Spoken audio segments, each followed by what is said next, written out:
I dumped on Elegoo and they still invited me out. Welcome everybody to the Making Awesome podcast. This we finally we made it. We made it once again. We have come around the earth 100 weeks. And once again we have Mr. Frankly Built. This is episode 200 with the ever effervescent Frank of the channel. Frankly, Bill, I don't have any fun. I need to set up my stream deck so I could just like put that in. Then I also get a really cool like live bleep button, which would be a lot of fun to just randomly bleep myself during like completely normal conversation. You know, just like the fun things in life, Oh yeah, right? yeah, yeah. Yeah, I will say certainly some obvious changes have occurred since the last time we had you on. Your background is just absolutely perfect. You got the play buttons right above your head, got the armors with the logos, tons of weapons all over the walls. You're ready to go to war, sir. Let Give someone break in, let someone break into this house. I swear You're just gonna go over there, it'll flex on, be like, all right. it'll be comical. I need to set up some like better security cameras and stuff because it'd be like John Wick, but just a disaster, just an absolute disaster. See, the problem with the security cameras is there's also evidence of you just being groggy and trying to figure things out. Yeah, wouldn't be great. Wouldn't be great, but it would. I mean, if there's one sword over there I've always wanted to hit somebody with, it's the jaw blade, the Mhm. Monster Hunter sword, because that one just has the most heft. But now the Zangetsu is pretty strong. That thing, What are I you gotta printing them out of? sadness and tears. Okay, Um, that's fair. Yeah. it's honestly mostly PLA plus. There's probably some PLA in there.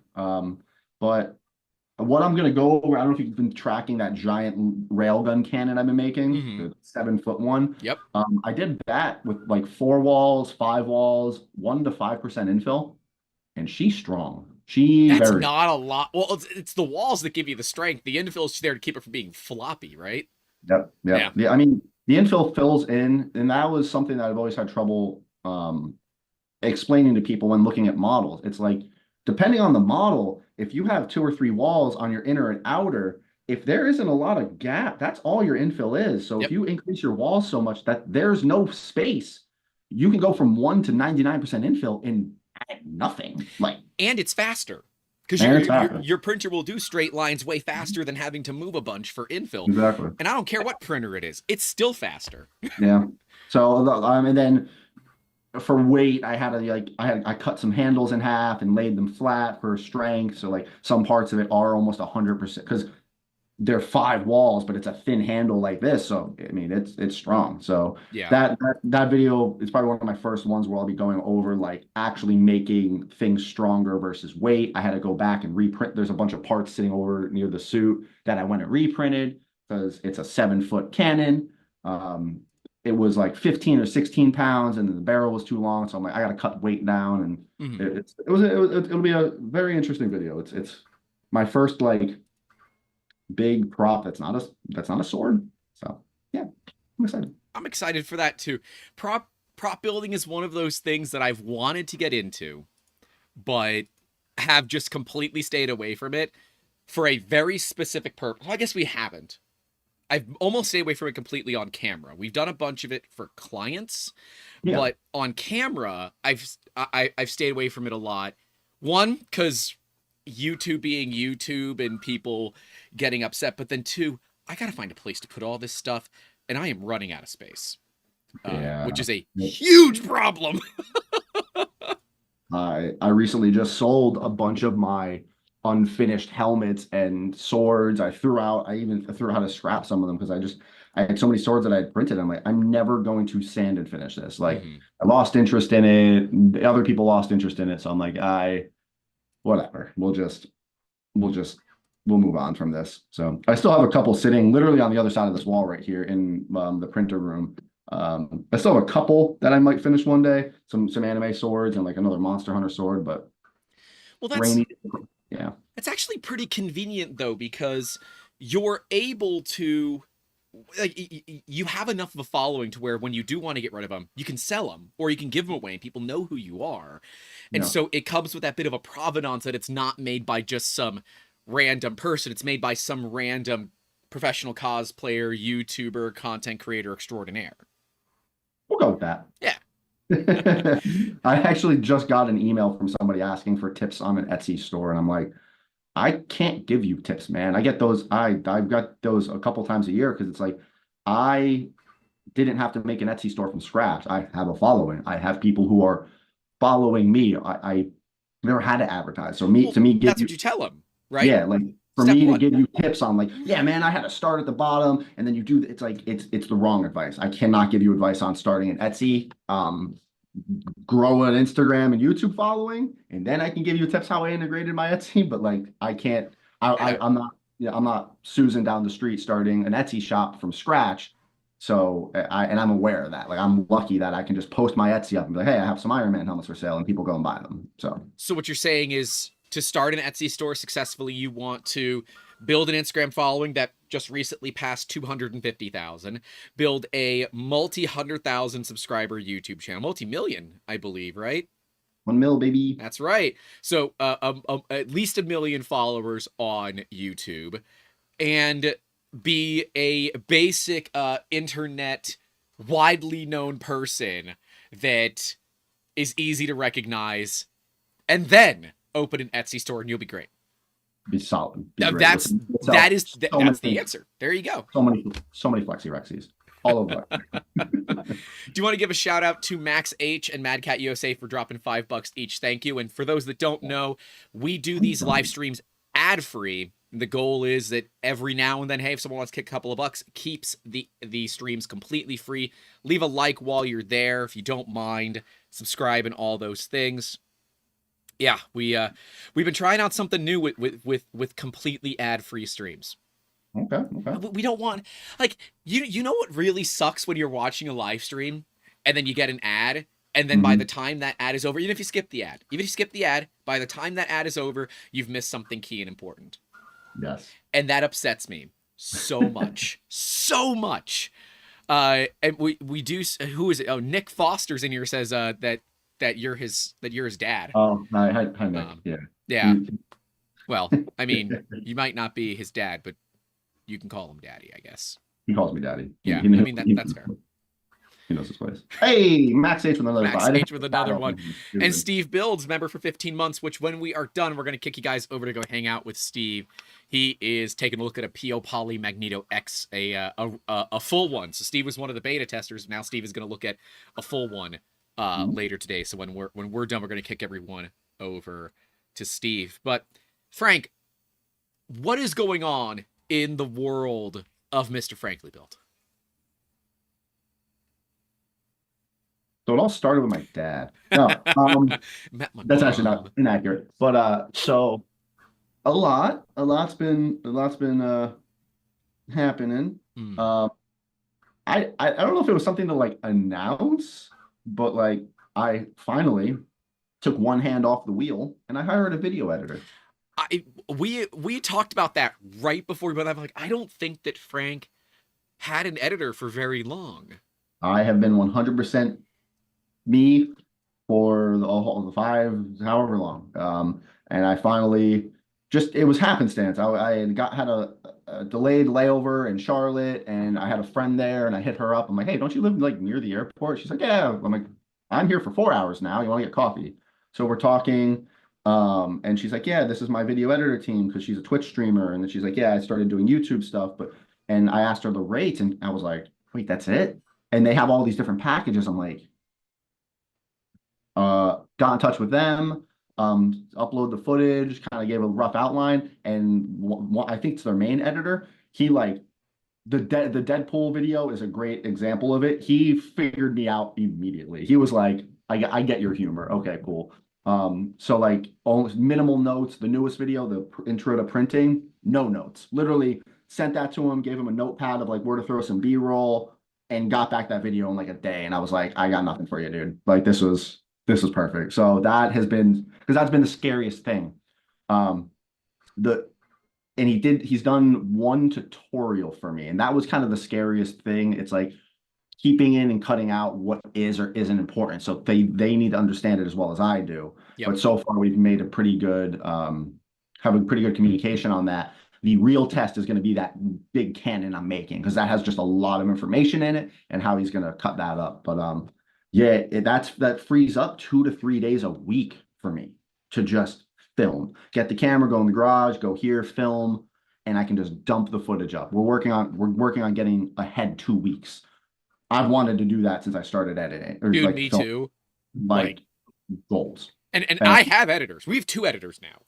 oh wow, But it's just to share the load, right? Because yeah, exactly. we are producing at least 1 video a week every Mhm. week. It's a lot. It's Yeah, a lot. it is a lot, and I'm about to start some pretty big projects that are going to Mhm. require like weeks of me filming for Same, one small video. And same. the only problem that I have, and why we can't use an editing team like a lot of content creators have, my upload speed on my internet is so slow that it would take hours to upload a regular like Print Fix Friday video that's like, Yeah. those are normally like 30 to 80 gigs. They're not that big, but it would take hours. So I said, screw it, I'm going to build an editing PC. It sits Mhm. above me and the editor's remote into it. So Gotcha. we also like we keep backups. We have our full kind of uh system of control for the footage itself. But yeah, we looked at doing like off-site editors, if you will, like Yeah. out of the state, out of the country potentially, and it never worked. It never worked because my internet is so slow. And like Yeah. we're editing the Prussia tour video right now. And we went out to Prussia Research and toured them back in December, or in November before I shaved my head off, or shaved all my hair off. But that was over a terabyte. Woo. It would Yeah. take over 2 months with my normal kind of internet usage to upload. I'm not doing Yeah. that. I'm It, not doing that. depending on the times of uploads, mine will be good or bad.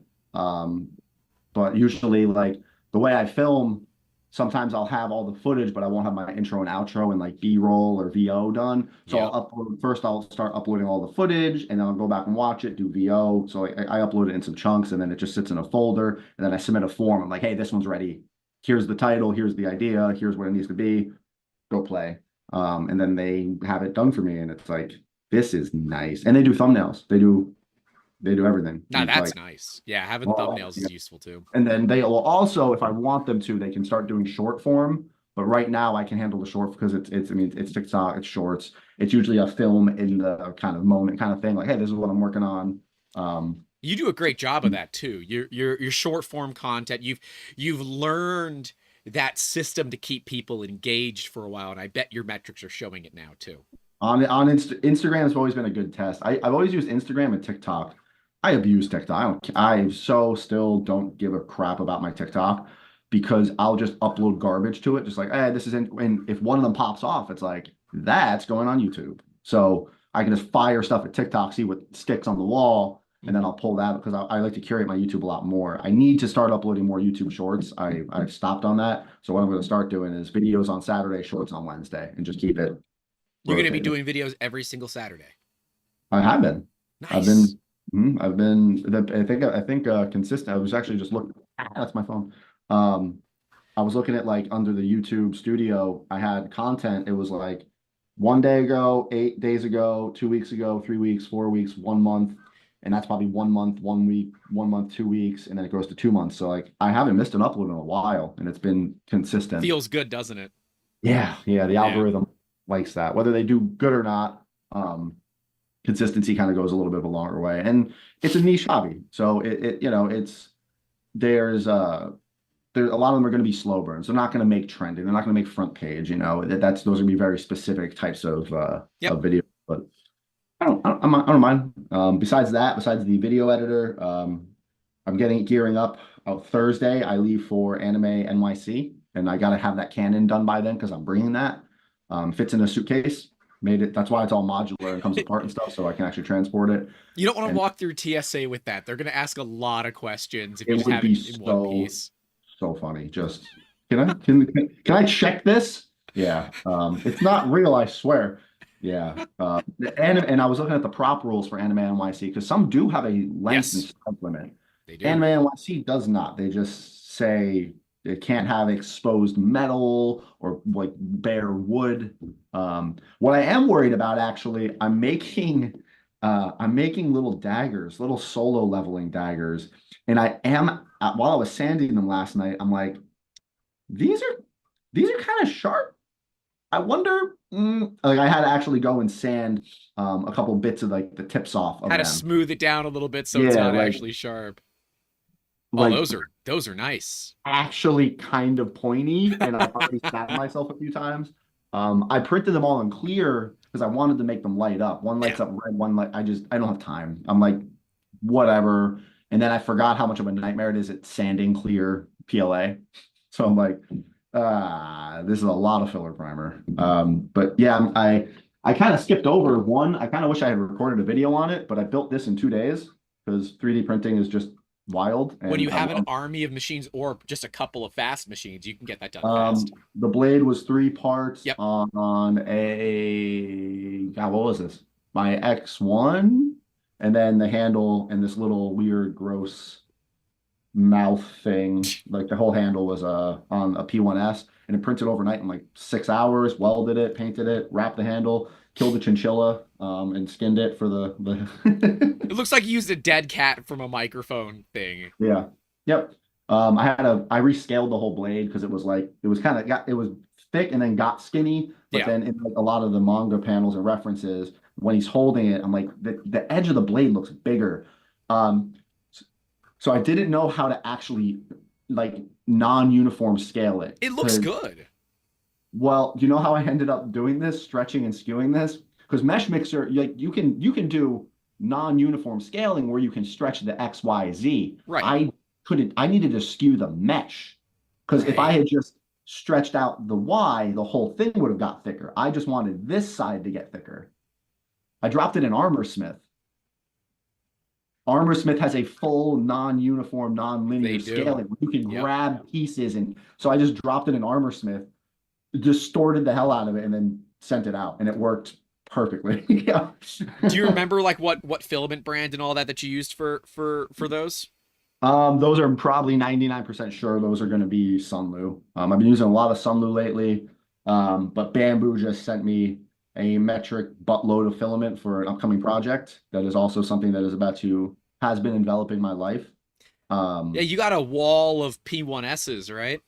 I got 3 new X1s and 3 new P1Ss, and they all have AMS systems for a reason.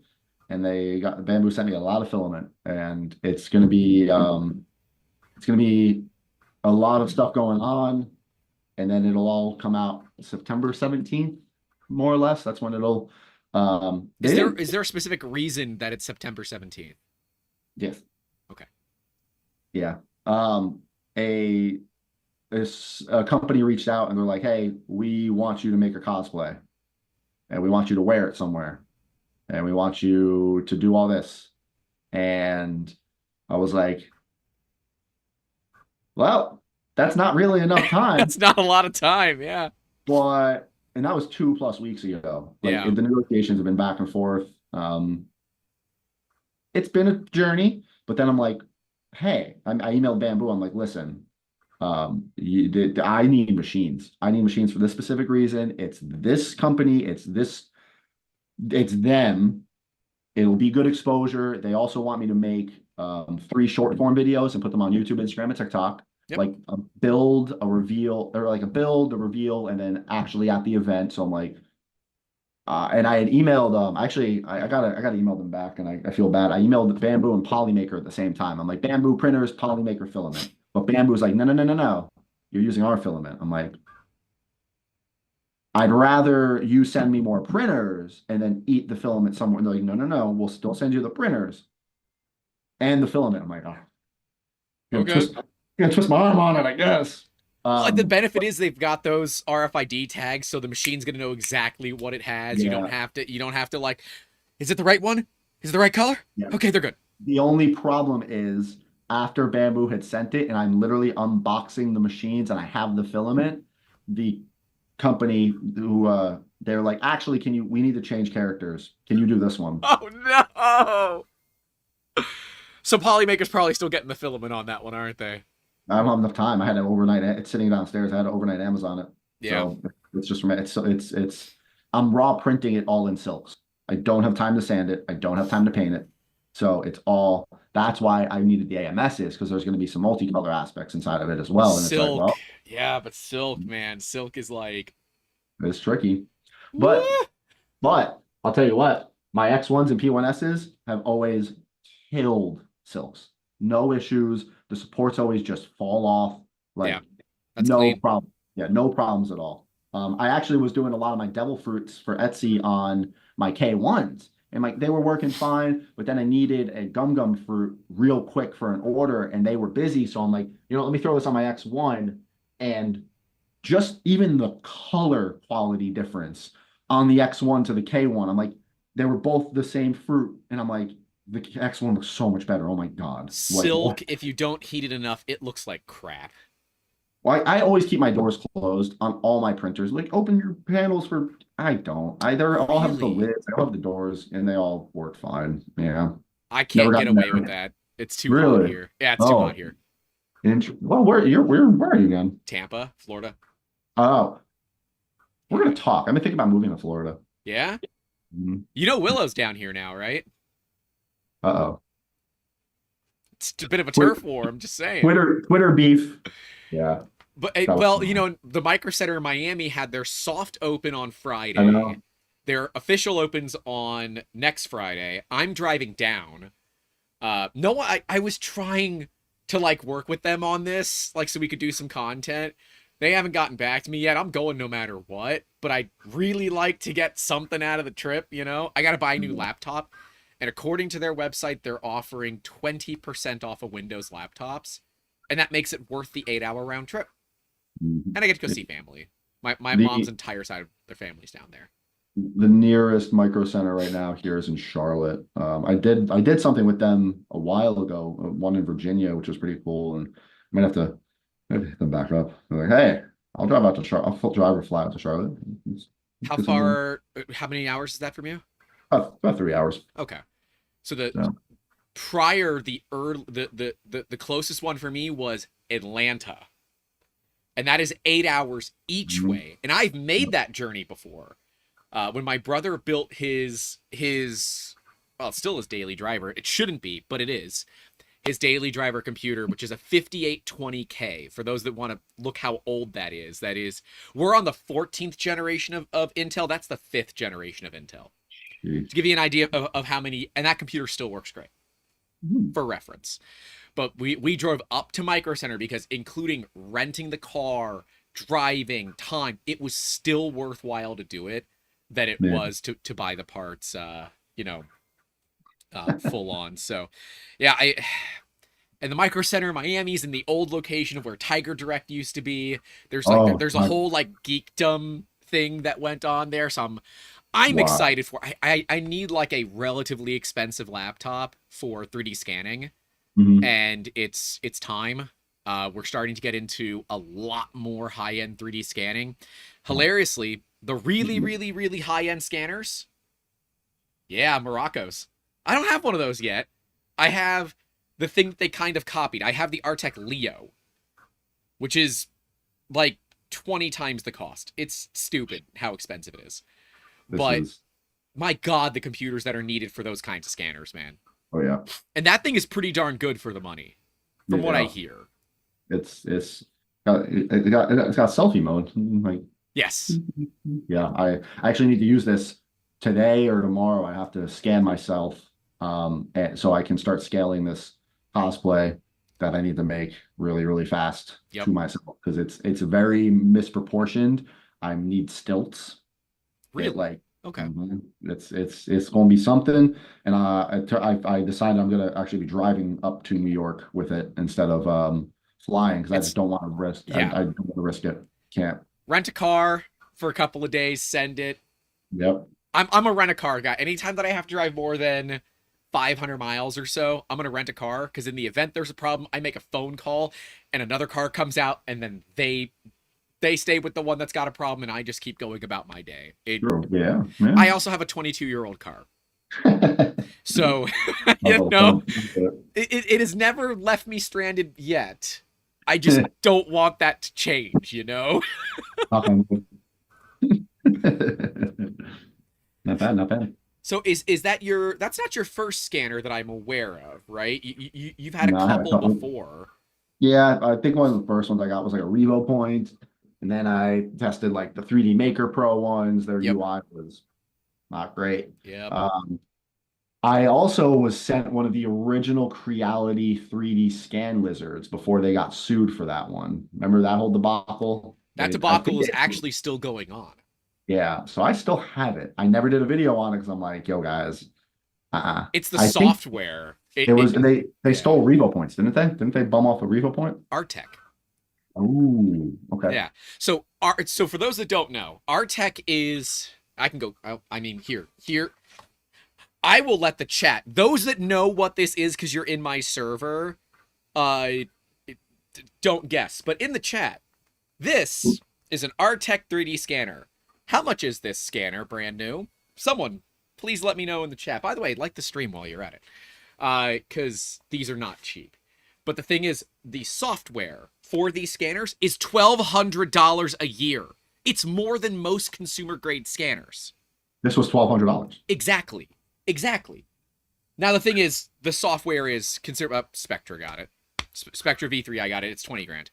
That is a full-on Artec EVA. But, like, it's what always brought me to this, right? Creality, Revo Point, who else? Even well, Shining 3D's Einstar line. They're what else? 3D Maker Pro. They're all hardware companies that happen to make software. Yeah. Artec is a software company that happens to make hardware. And that's at least how I see it. Their software is amazing. This EVA has been the same since like 2011. It hasn't changed. The software keeps getting better to make the scanner better and better and better. Well, I mean, it follows the same trend in terms of like scanning or even photos, the way iPhones or the normal phones take. It's really not about the hardware. The hardware is the same. It's the same lens. Okay, we can only get an optic this small, lens this small, but now we have AI that can sit there and take 1,000 photos in that time it's taking one, piece them together, increase the light. You can that auto HDR stuff and everything like that too. You can change your f-stop post photo because it's faking it, and like, yeah, it's the software, it's the processor on the phone getting better. It's like it's the same camera. It just can make it look nicer now because it's doing all this work. Has that been something? It's like this has been like I'm still debating this personally, but you know we're looking at like shifting away from mirrorless cameras for B-roll and moving over to phones, because phones take great images, they take decent enough video, and a phone fits in my pocket and is much easier to carry. I want to say, I have to look at it real fast. Because you're running whatever camera you're running is a damn fine camera. Oh, I know. My Chainsaw Man video, which I need to make. If you go to my real Chainsaw Man helmet video, I have probably half of the B-roll of me moving around and looking at prints or panning on my desk of all the parts. That's all for my 15 Pro Max, and you would not be able to tell. It drops right into my Sony, and it renders fine. Like you could not tell if there was any difference in it. The only thing you'd be able to tell is maybe like focal length is going to be different. And if there is no real focal length on it, you're like, that's probably his phone. Where if we're here, you know, I'll get a nice blur and it look. Yeah, that is so fast. What camera are you using there? Boom. Yeah, see, if I do that, we're still thinking. We're still thinking. You're too close. No, I'm not. It'll focus here. Hell, I can get even closer. It'll still focus. It hasn't figured out that there's not a face there yet. If I hold something up, it'll figure itself out.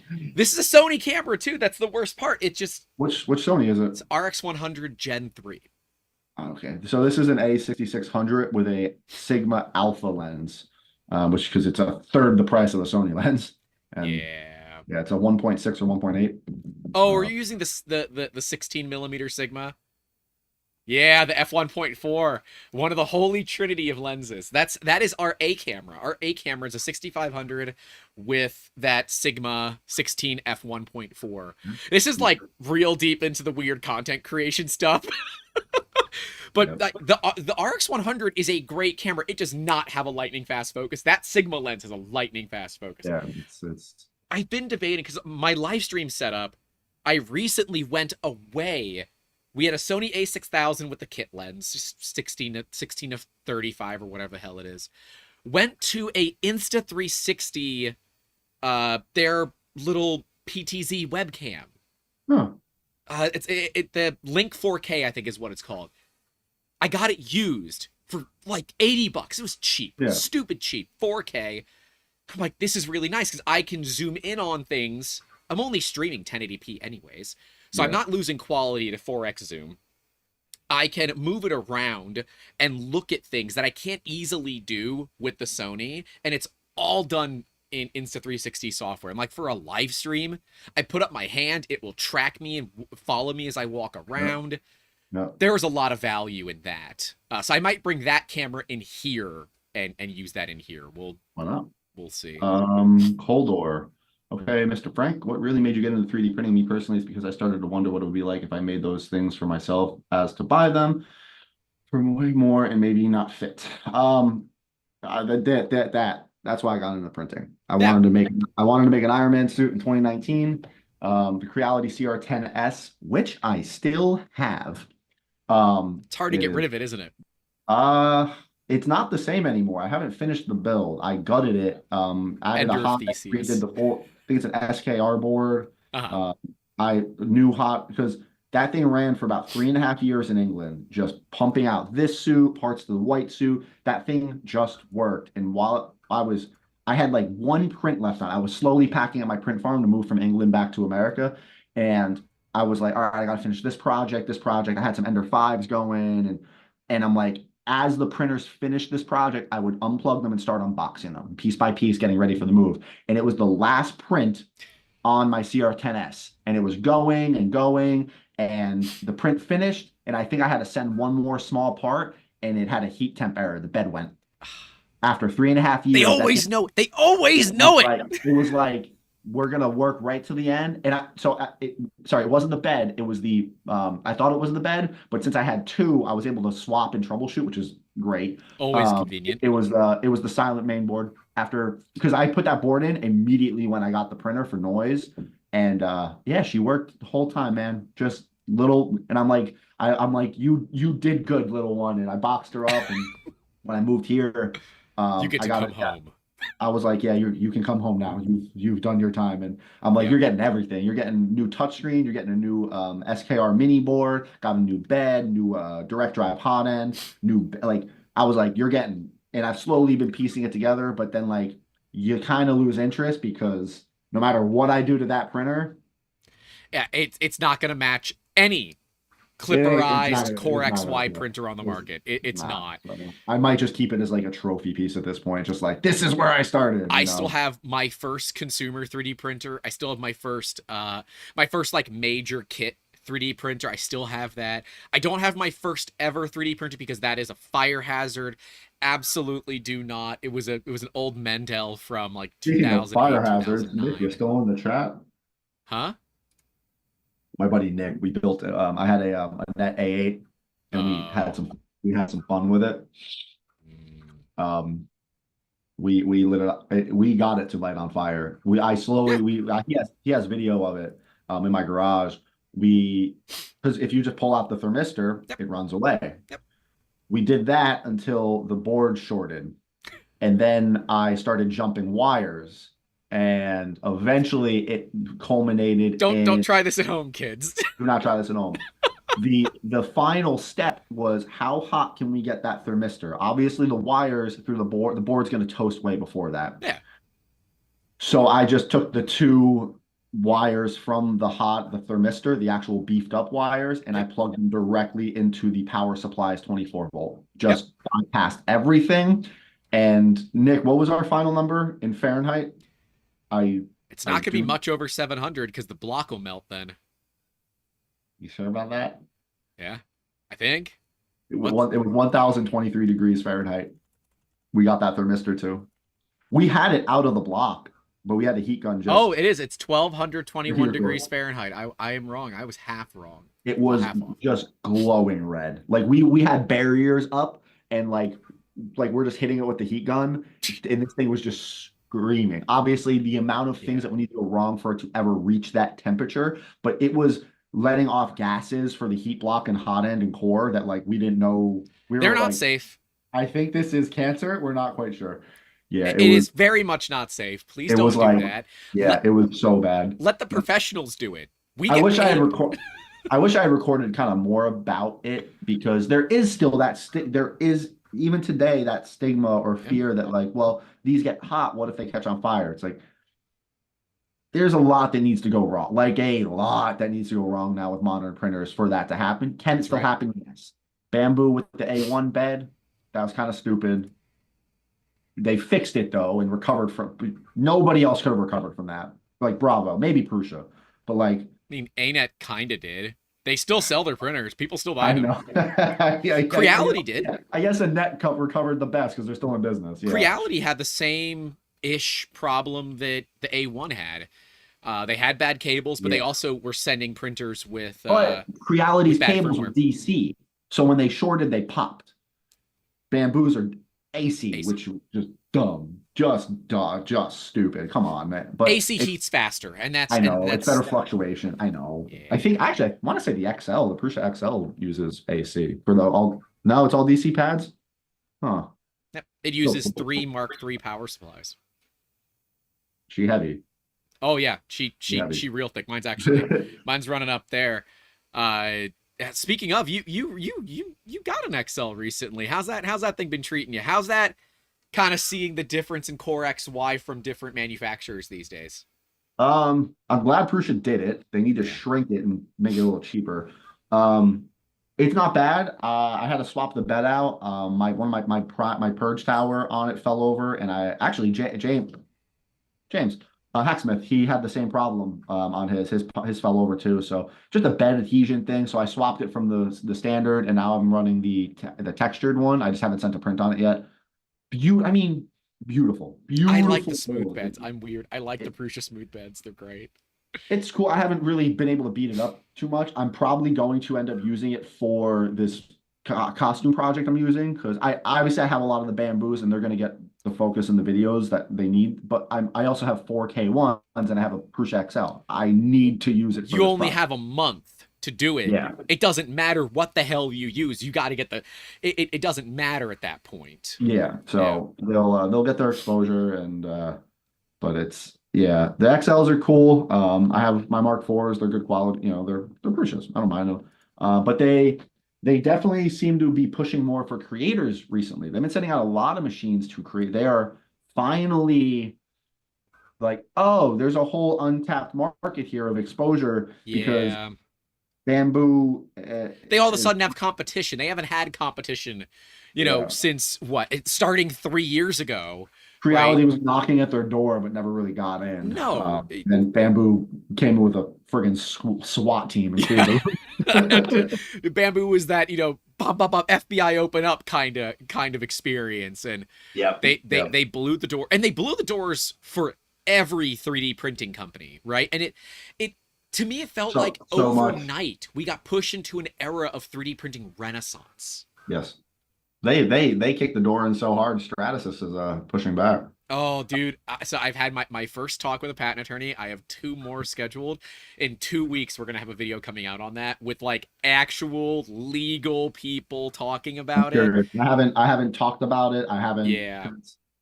I've been very quiet too. The way I'm looking at it, it's going to be a matter of precedence because if you Yep. have had those patents for so long that you've let all of these companies just do what they want with them.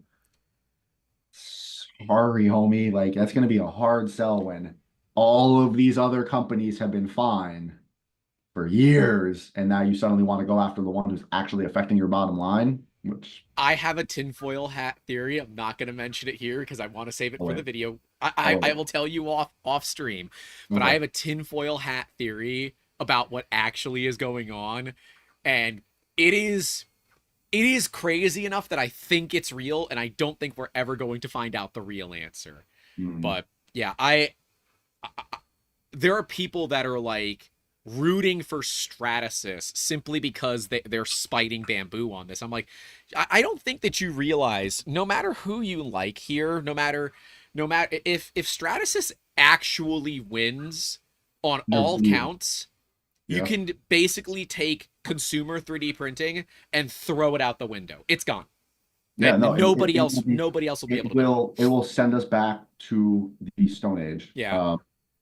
John Olson says there isn't a winner in this one, and that is absolutely incorrect. The lawyers are the winners. Yeah, the lawyers are, yeah. Remember, in any lawsuit, the only winners are the lawyers. That's the only winners in any lawsuit. You might come out with a bunch of money. Your lawyer came out with quite a bit of money too, and they did considerably less work than all the BS that you had to go through. The lawyers always win.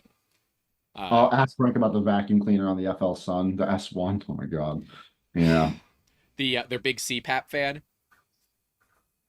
Dude, the thing is ridiculous. Did you use it as a vacuum cleaner? That'd be, You should be able to. yeah, pop off the hose. Yeah. Just get another hose, stick it on the inlet. I believe it's like an electric pro charger, right? Where it's just a DC motor with a turbine on it. Yeah. Balu. I have to say I like Prusa's no sponsored review units way. I also it's always a trust thing with machines people get for free. So I had an argument with somebody in my comment section about this because he was like, "Oh, I will not. I don't trust reviews when you guys get things for free. Blah blah blah." We can't afford to buy all the machines ourselves.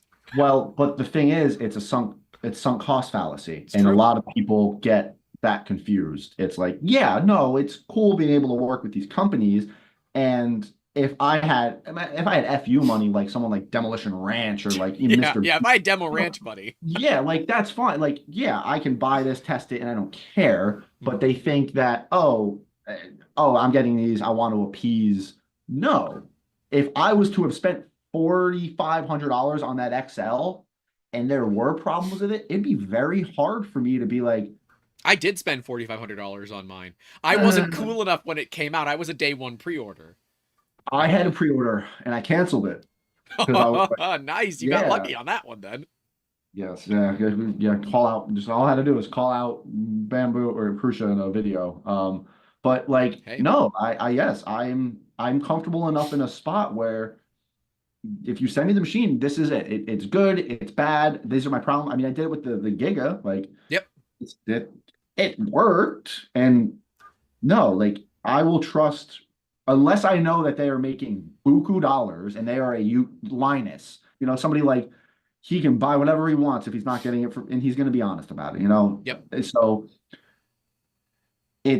yeah, I want to be as honest as possible. I've made that mistake before. One of my first review videos was like the Sunlu S8, and I think I had less than 10,000 subscribers, and I wasn't as honest as I should have been, and I knew that. Like I was like treading the like I don't know, like I mean, yeah, it's it. I was really trying to beat around the bush because I didn't want to upset the company. And I've since years ago I deleted and removed that video. I'm like, no, this. Well, the problem is it gets you blacklisted, right? So most people know that Bamboo's not a huge fan of me. I gave their machines. Yeah, I know this is news to everybody, right? What? I gave their machines a fair review, and I paid for them. To be clear, I paid for them. I gave their machines, their customer service, and everything a fair review for what my experience was, which is what I'm supposed to do. I'm supposed to give a review of my experience. That is still our most viewed video. It still gets multiple thousands of views a month, and it gets that comment section of that video must be the most toxic comment section I've ever had. They're like, you're just an idiot. I'm not an idiot. I've been printing longer than a lot of those commenters have been alive. I'm not an idiot. I got a bad roll of the dice twice. It happens. Yeah. It happens. And because of that, I am blacklisted. Now, it's funny because there are still some people from the company that are very friendly with me. And I still laugh because I was on stage at Smurf. They were shaving my head, and I'm looking at Cedric in the crowd, one of the big guys up in bamboo. He deals with most of Europe. And I said, Cedric, get on the phone. Get approved to donate. Get a bamboo logo shaved in my head.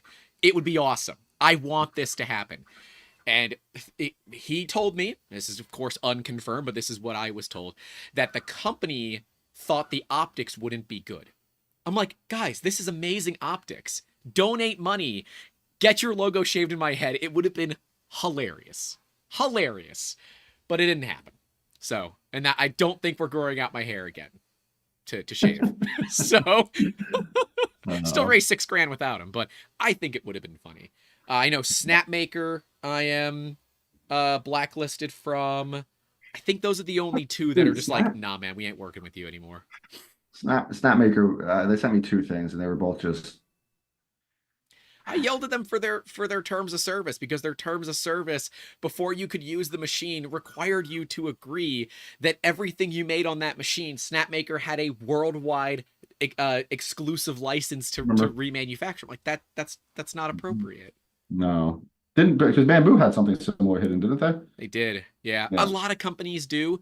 A lot of them have it on the model repositories, and people don't understand why. If the company is supposed to host it, they have to have a license. If they don't have a license, they can't host it. Now, is it a host where they own it that I have a problem with? If it's a host where they have the ability to reproduce it with credit, there's no issue there. They can do that. Yeah. That's their right. They're paying to keep it.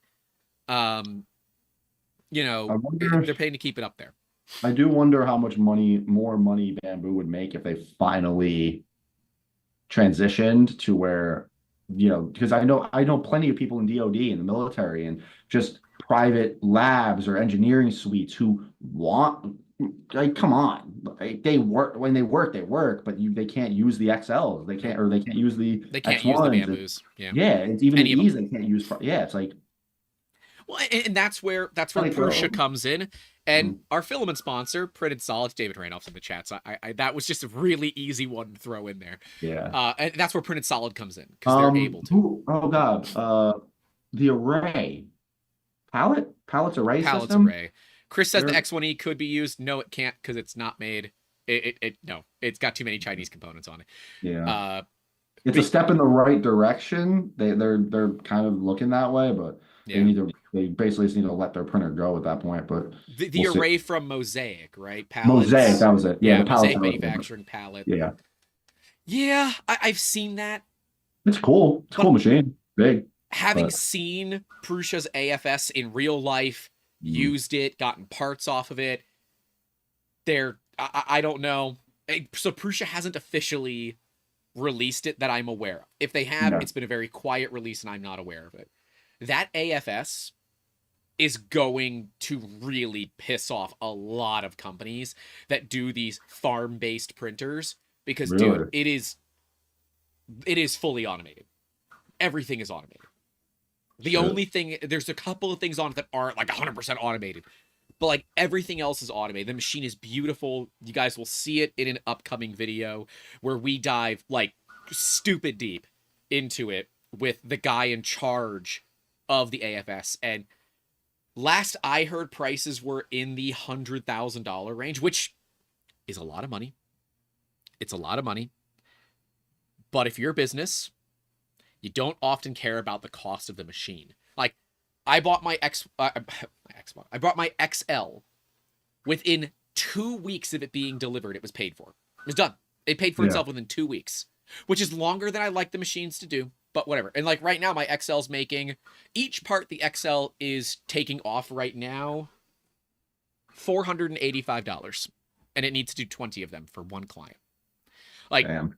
And it's a one color. I just needed the bed size. I bought the XL because I wanted the bed size. I did the 5 tool head upgrade because in for a penny, in for a pound. You're not.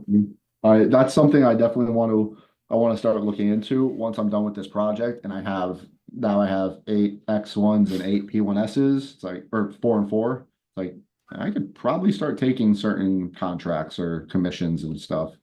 Oh yeah. That's that's something that the people don't talk too much about as a content creator. It's like you end up with like so many printers. You're like, what the hell am I going to do with all of these? Yeah. We're not Ivan Miranda. Okay, we're not Ivan where we need Yeah. huge printers. Like I'm up to something like 72 or 73 machines now. I'm like, I need like half of this. So I was like, well, what do we do with all that extra machine time? And there's you've been doing the Flexi Rexes. You've got these ridiculously huge ones that you're working on right now. How big is that big Flexi Rex going to be? Well, that's still my biggest one back there. Aren't you The making a bigger one right now? No, because I have the Giga's disassembled back in the box. Once I get that back open again, I wouldn't hate it. I'd probably hit Polymaker up for like a sponsorship or something like, hey, send me filament for this.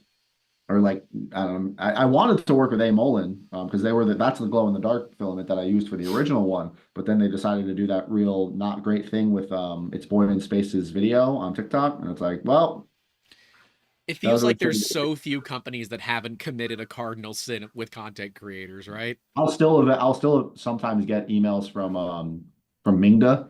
Like, hey, we have a new printer. It's like, yeah, I'm good. You guys, no, you guys burned a bridge a long time ago. G-Tech with Chuck Mm, Hellebuck. yep. God, what Even did Mingda? Polymaker's been caught up in some, but Polymaker did quickly resolve it, which is Yeah. nice. Mingda was they were trying to bribe people to leave positive reviews and like that was I think that was Mingda's thing Yeah, at that's the a time. federal What? crime, by the way, Yeah, people. they were trying to pay people, hey, we'll send you this, you need to buy and pay for it, and then we'll give you like a refund on Amazon. It's like, yo, guys, that's not and Check that then chat there, homie. what Check the chat. you aren't a real maker No, because keep going. The next one. I'll sponsor a build? Do you know who that is? No. That's the CEO of Printed Solid. Oh, hey man. And our filament sponsor, which in the pinned comment you can enter to win some Printed Solid filament. Yes, that was also used as a CTA. I don't care. We're going to give away some Printed Solid filament after we end. The stream is going to be weird. We're doing it this way now where we say we're ending everything, but that's when I cut the recording for the audio only. Then we give away some filament. So, yeah. And I will tell you, Printed Solid, I have been using Printed Solid for years before they ever sponsored us. I have over 300 kilograms of Printed Solid in inventory that I've had before they sponsored us, and I just roll my inventory. I really do like their filament. Dude, they're made in Newark, Delaware. They're not even all that far from you, with American labor, making it all in-house, and soon they're going to be producing Prushiment in-house, which will be interesting to see what happens with all of that. I don't know if I've ever used their filament. I've used a couple I think Print Bed's American based. I used their stuff a few times. Good colors. I always like the PLAs. I'll get you some. Yeah, I'll get you some. yeah, Print Bed had some nice colors, and I think last time I dealt with them, they were starting to dabble into PLA pluses and pros, and I think they had a PG line coming out. Yeah, I never had really just like some of the brightest colors I'd ever seen.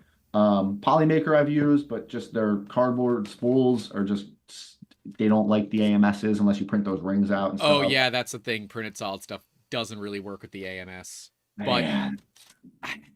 you know what? It's not a huge issue for me because I'm not doing often like more than 4 colors, and so it'll fail to unload from time to time. This is one of their older spools. I love these spools. I miss these. This is Gold Winter Glitter. Ooh, It's not good.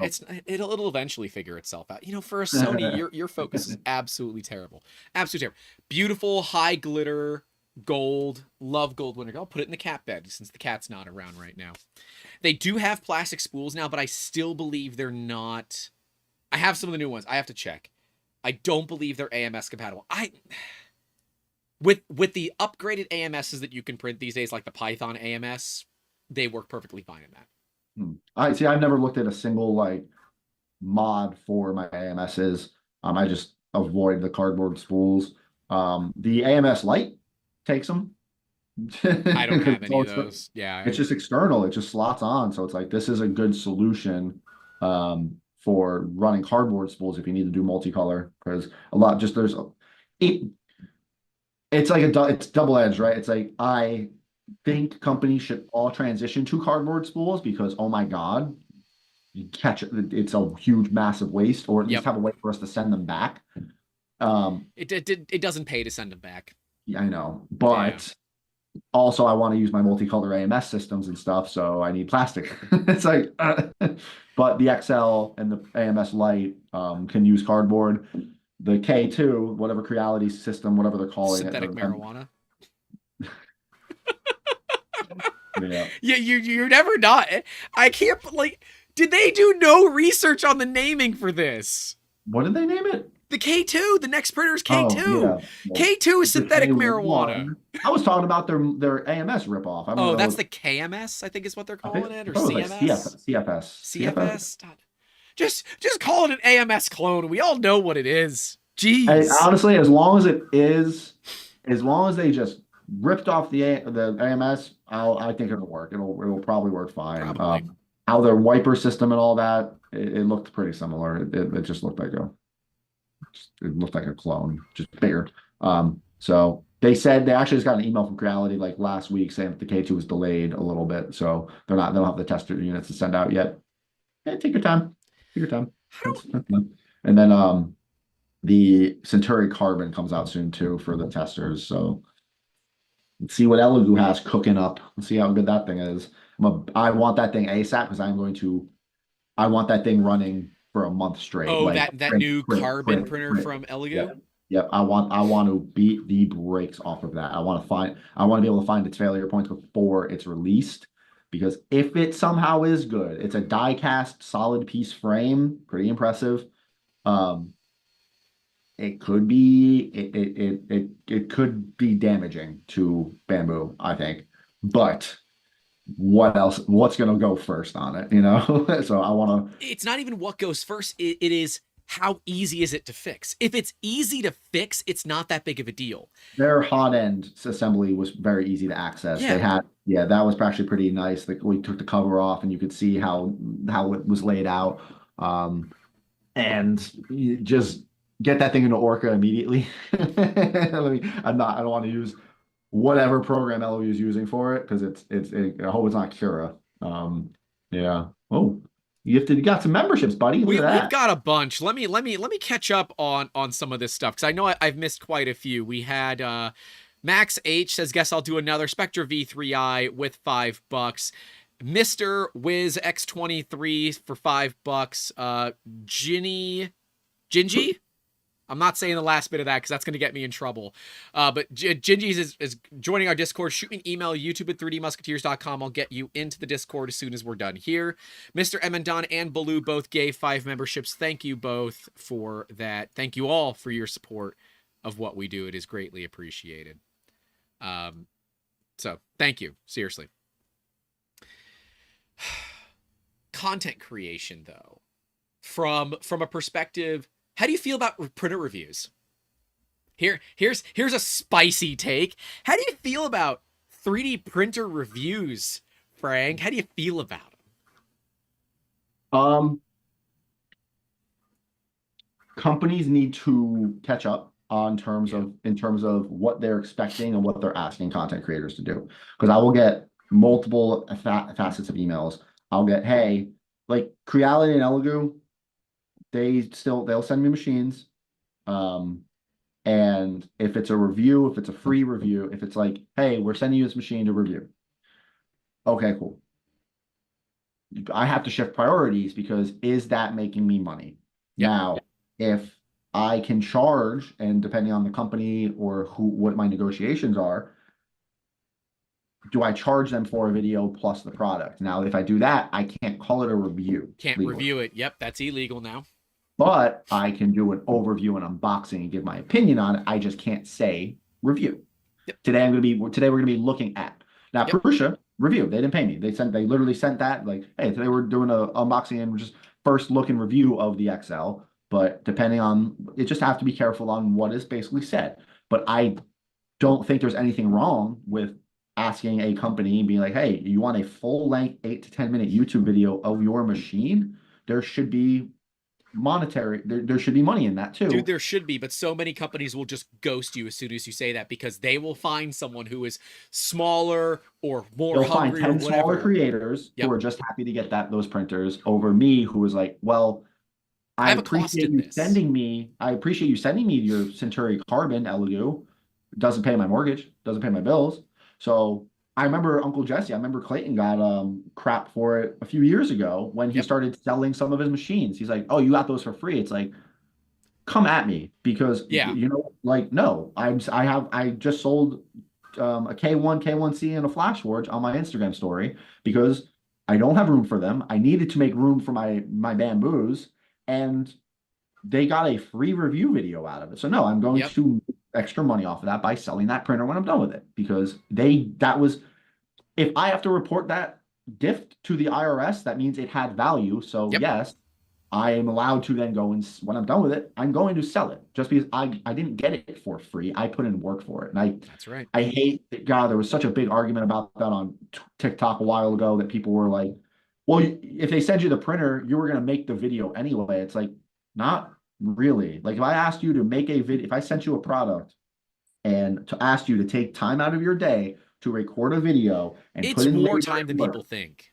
yeah, but like, well, you were going to make the video anyway. That's a stupid Yeah. argument. What are you talking about? it So is it, it is easy to sit on the outside and say that, oh, you're doing something wrong. It is much harder to be on the inside. And you know what, yeah, my channel is how many orders of at least 20 times smaller than yours, and I still have this issue. Right? It's like, who's going to help pay for the editors? Who's going to help pay for exactly. my It's time? What work. about my time?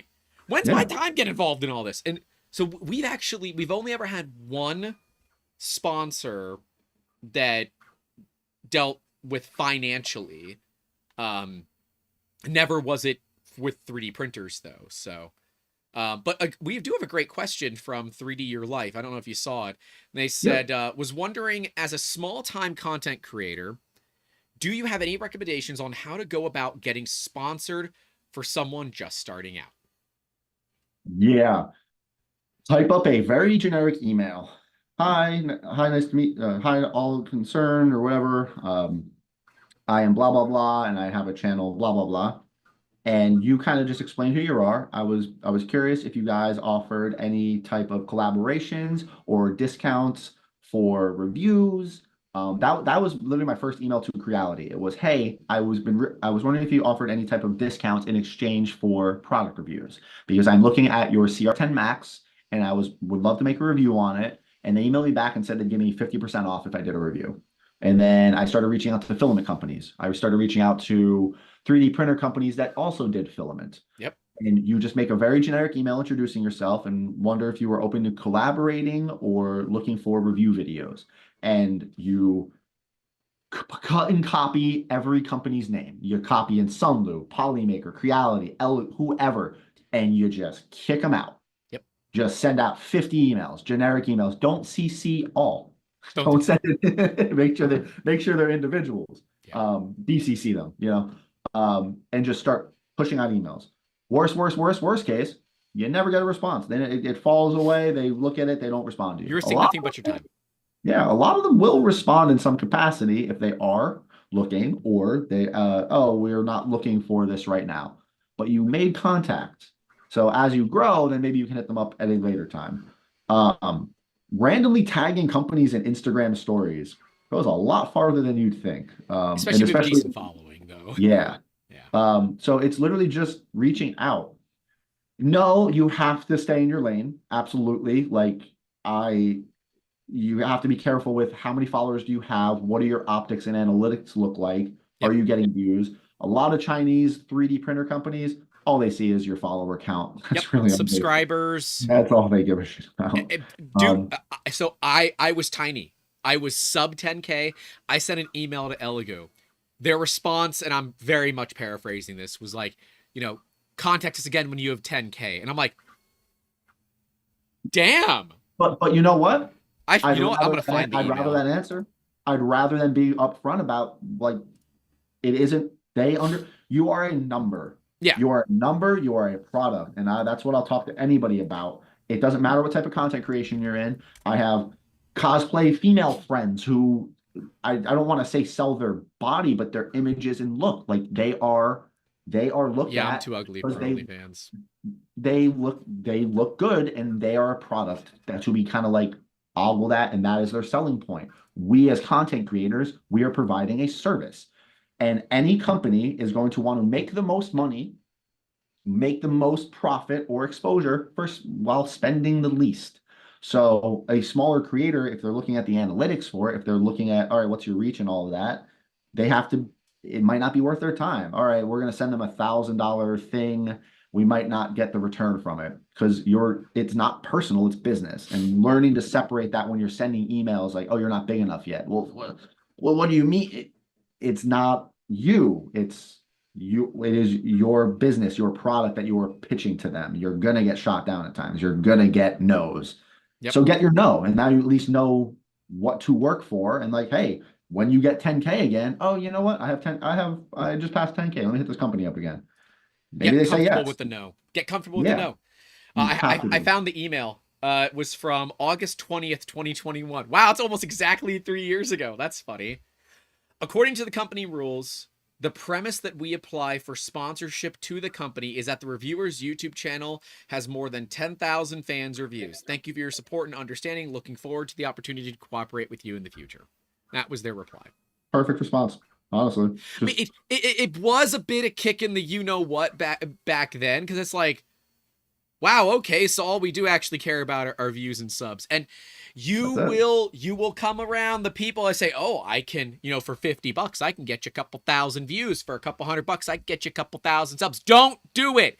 It's now also illegal via the FTC. It's not just against TOS. It is illegal on the FTC side of things. So send out the emails, get used to the no. If you get a no, ask why, because that's what I did. And that's how I found out why I got a no. Yep. You just gotta be honest about it. Interacting in the community that you want to be a part of. That is what, God, I hate Twitter, X, I do, but It's where the community is. A lot of companies do pay attention to that. Like I said, tagging Instagram, companies on Instagram in your stories and, showing that there might be something beneficial there. See, it's funny. I gotta get better with Instagram. Like I hate it. See, I have to get better with Twitter. Twitter is awful. And like, I have nothing. Move to Threads, gross. There's nobody there. Yeah, I have like 30 or 40,000 followers on Threads, and I don't know what to do with it. Like, what do I post here? What's the point when I'm posting all this stuff on Instagram? What is the difference? I don't understand it. And as Liz says, there's a lot of people who sit there not making content, still wondering why they aren't getting sponsors. Yeah, and what hurts the most, and is kind of something we touched on, when this is my job, I have a following, I need to make money off of a video, whether it's a monetized video or a sponsored video. Okay, you want to send me, like, I got the Morocco and money on top of it. Like, Real Point, it's a sponsored video. Nice. And I'm going to be giving an overview of the Morocco and my experiences with it. I cannot put review in that title. Nope. Can't, but I can put first impressions and first look and use. That's fine. Totally fine. And there is a whole guideline for this. If you're wondering for the guideline, the FTC has put out guidelines for this of what you can't say, what you can't do. It is all reasonably decently written in law. So if you don't know it, go Google it. Because if you're a small person, it probably won't become a problem. But if you are found out, that is a federal crime. You're not just talking like small state level, whatever, slap on there. No. Fed. Don't mess with Fed. Don't do that. Don't mess with 3-letter organizations. So I need to negotiate certain things. Certain things I'm going to have to turn down because companies that don't have the budget. And it's like, if I give you a freebie, I have to be careful because I can't do that for everybody. Okay. And word gets around. They'll talk to each other. Yeah. The companies talk to each other too.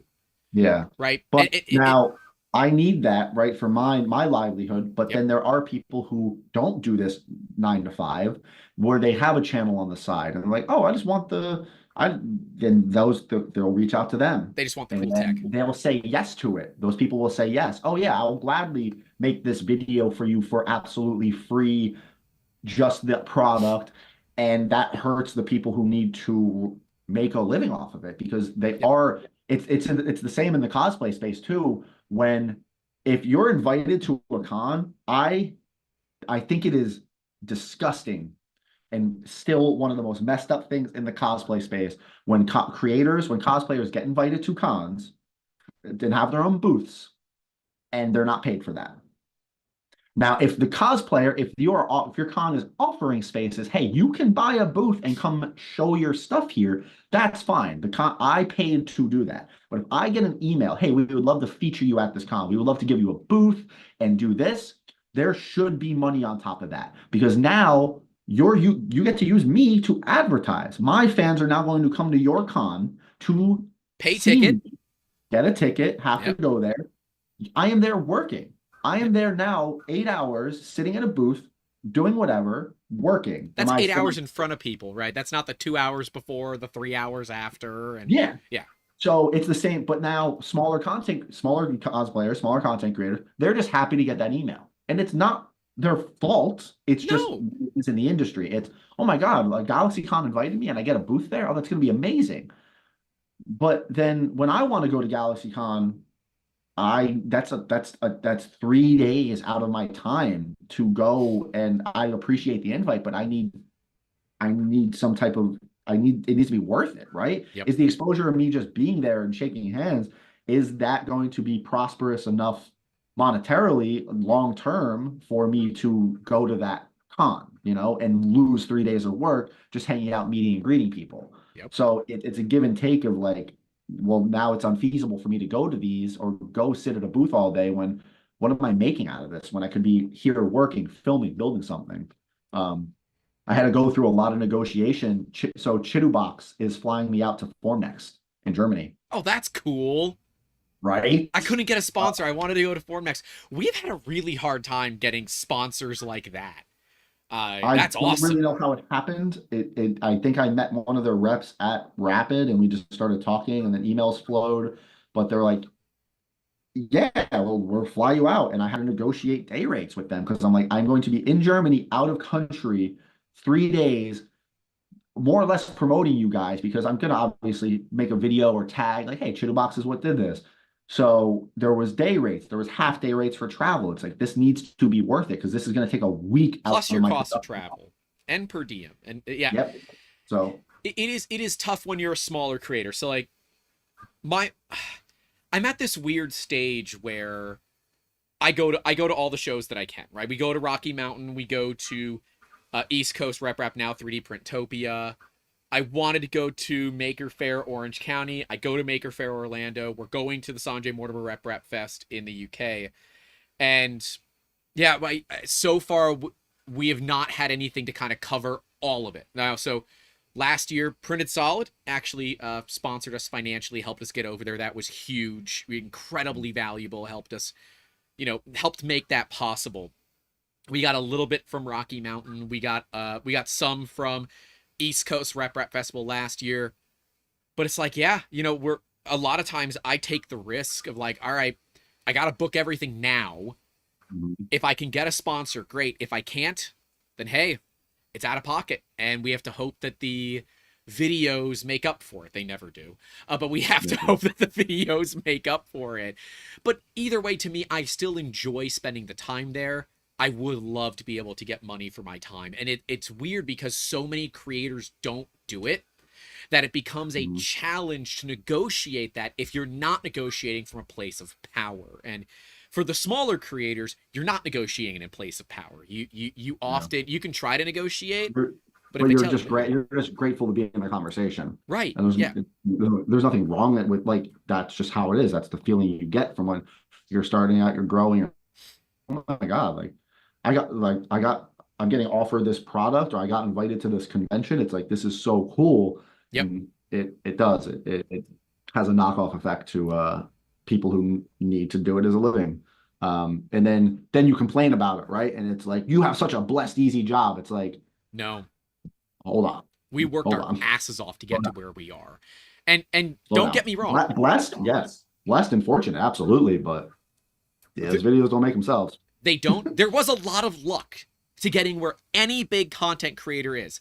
There's a lot of theory, there's a lot of planning, there's a lot of everything, but there's also a lot of luck.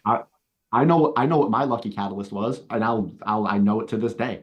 Absolutely, I know the one turning point of my What was it?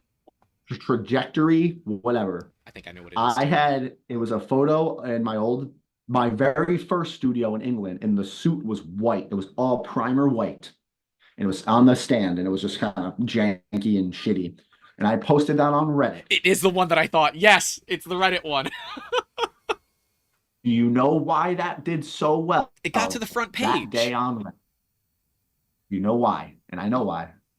Anyway, I'm gonna give out chat. Come on. Why do you think there was one random specific day and my Iron Man Marvel suit, it was like headline 3D printed, guy 3D prints Iron Man suit in house. And it made it to the front page of Reddit.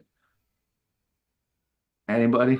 I want to see We if got to anybody give him a can guess it little bit real because it's quick. going to take him like 8 to 10 seconds to even Or is it- start But responding. because of that, people started going. My YouTube, I think I was like 2 or 3,000 subscribers, like flew past 10,000, and then my Instagram started to blow up a little bit, and it was like, oh, what is my from that day?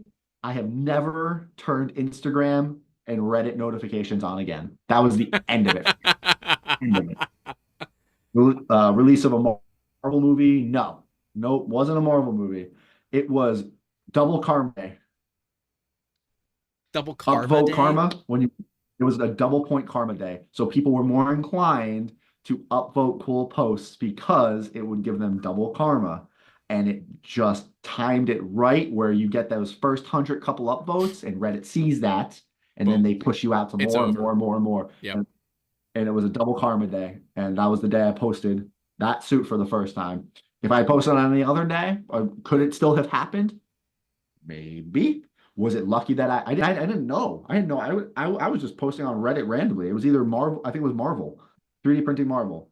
Um, and it just shot it up, and that was my like first big catalyst. And then eventually I think something else happened on like iFunny, and then because of the Reddit hitting front page of Reddit, Screen Rant or Movie Rant, it just cascaded. And Yeah, it was you like, all got right, that picked got out up of by hand. other like reaction channels and stuff like that. Mhm. That, yeah, Because they want to report on whatever. And and that's one of it's those luck. cases It's of, luck. The right person seeing you at the right time. well, that was probably an oh shit moment for you too, because all of a sudden you now Pretty had much. to you now had to do all this extra work to keep those people that came in and subscribed and all of that continuing to keep coming back. Yep. So it Yeah. that might be you might look back at that and say that was a big deal and you got really lucky. You were probably freaking out when that happened.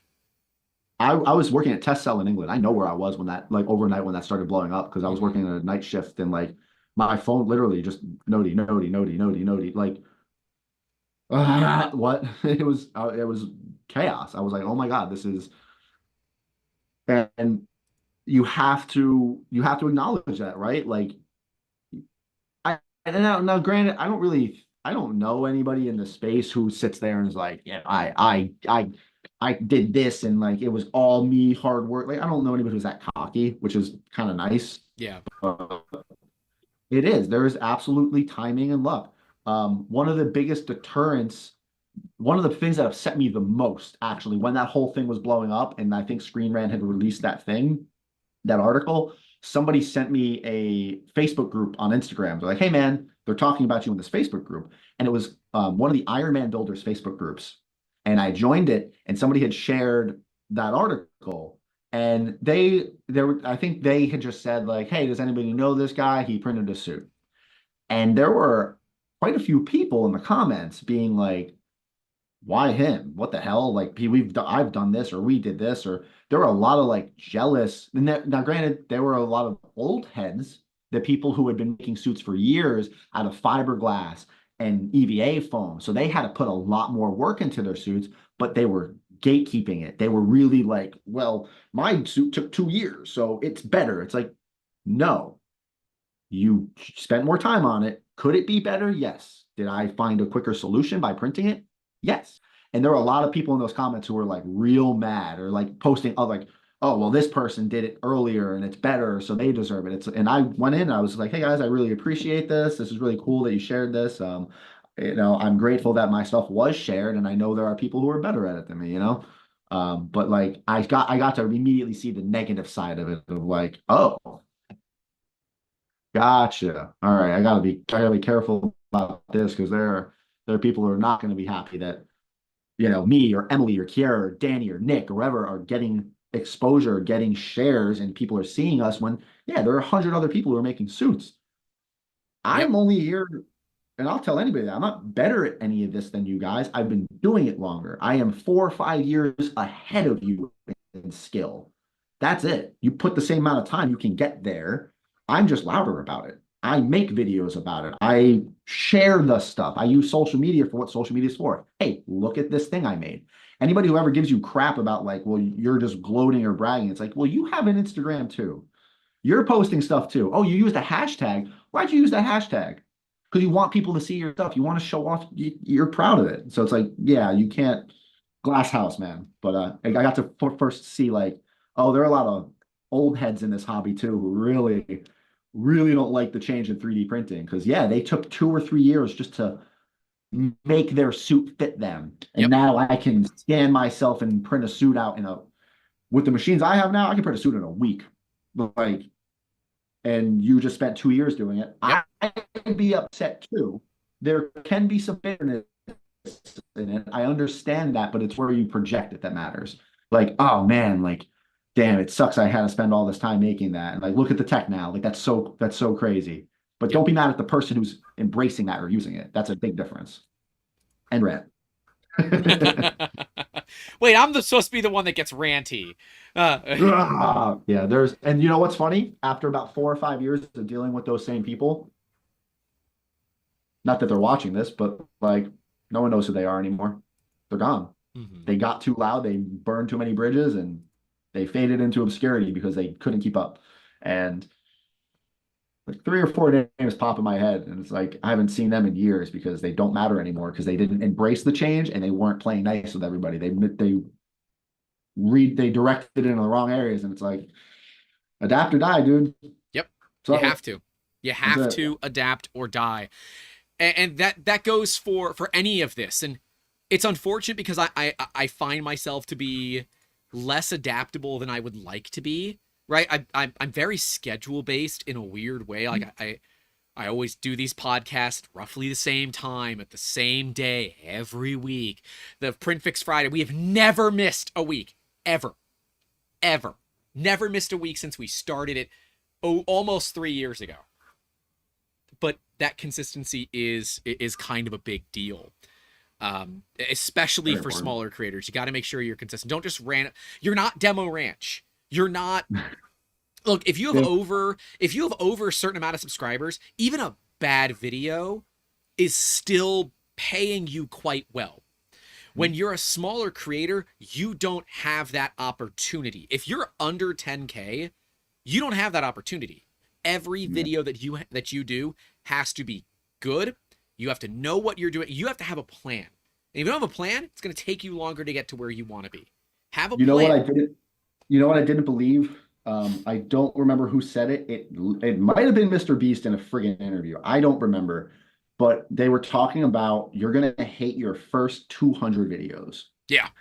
and I was like video 100 or something. I'm like, no way. Like my first 50 or 100. Yeah, sure. I mean, no, looking back at it now, yeah, I hate them. My first like 200 something videos, I'm like, ugh, I can I do all of this better. It's I all st- data, it's all information. Dude, I look They back just like 6 months and I'm like, yeah, I'm getting better. I'm not making the changes that I want to make as fast as I want to make them. So I find that even like relatively recent videos, I'm like, hard. could have done something different, could have done something different, could have done something different. For me, it's always a time thing. I will make some I will make some sacrifices for time, and I really shouldn't, but I'm so schedule based I kind of have to sometimes. So it's a bummer. It's a I'm, bummer. I'm, I'm I'm finally getting feedback from my editor, like, because I've never had somebody else on the other side, and he's getting like, I've asked him like, hey, after this one, what can I work on? He's like, turn off your auto white balance, do this, work on that, and did that the next. Like, it's like nice getting feedback and working and improving, but you need, The especially curtains. when you're Those are for my hmm? editors. They said cover your damn What? spools. Okay, I'll cover the spools. No big deal. Oh, Of true. course. Oh yeah, so yeah, contract, yeah. Yep. And it's you need to just get out content. You need, if you're starting and you're growing, it's like you can't review your analytics if you don't have analytics to review. Get consistent, put out videos, put out content. Okay, I uploaded one Instagram post a day for a month. Go back and look at it. What did well, what didn't? I uploaded these videos. Where were people watching? Where weren't they? Which ones got? There's so many resources for analytics to look at what people like. And it's like, all right, cool. Now you have a data set. Now you can start playing with that. Which thumbnails did good? And if you don't have the data set, if you're not putting in the work, it's like, no, just, I don't want to start a YouTube channel. Cool. You have an iPhone 13 and up, you're good. Record yourself, put it up, get a tiny mic. Just, hi guys, and just start making videos and see what does well and what doesn't. That's it. You have to just start. That's it. I'm running an older I have a Samsung S20 FE. They are $180 refurbished or brand new. I don't know. They're cheap as hell off of Amazon, and they're the last Samsung phone that still has an SD card, a micro SD card slot on it.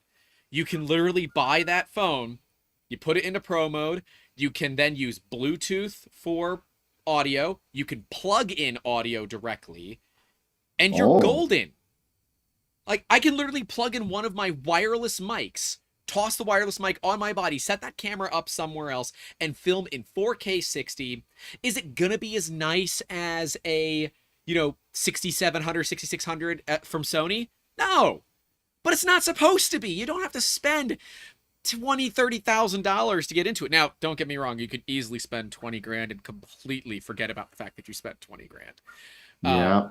But yeah, I feel like every time I make 100 videos, I hate the last 100 videos. I hate them because Yeah.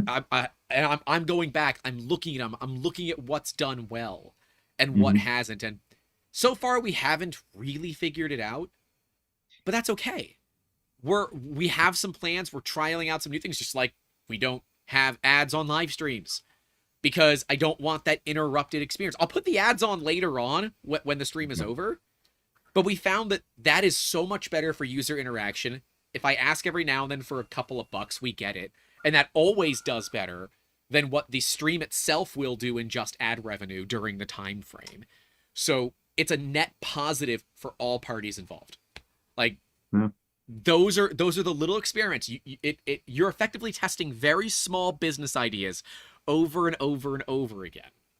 You can make big ones, but it's rough. And as WT Cook 100 says, no one will be a harder critic than yourself.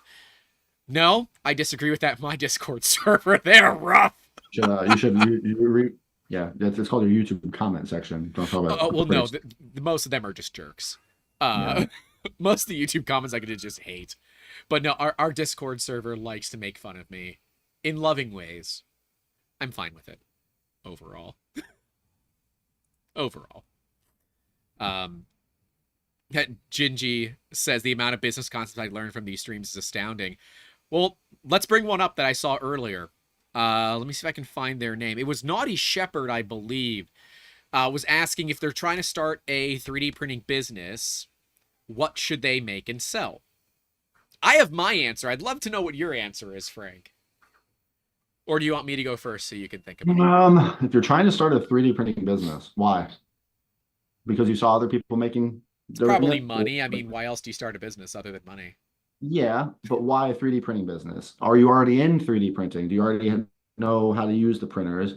Have people been asking you to make them stuff and you're like, I want to scale this? Or it's you have to ask, I mean, that really the first thing is the why. But you have to see what people are buying. You have to hop on Etsy. If Yep. you whichever route you want to go, you want to go private, you want to go on something like Fiverr, or you want to, do custom commissions where you're finding contracts.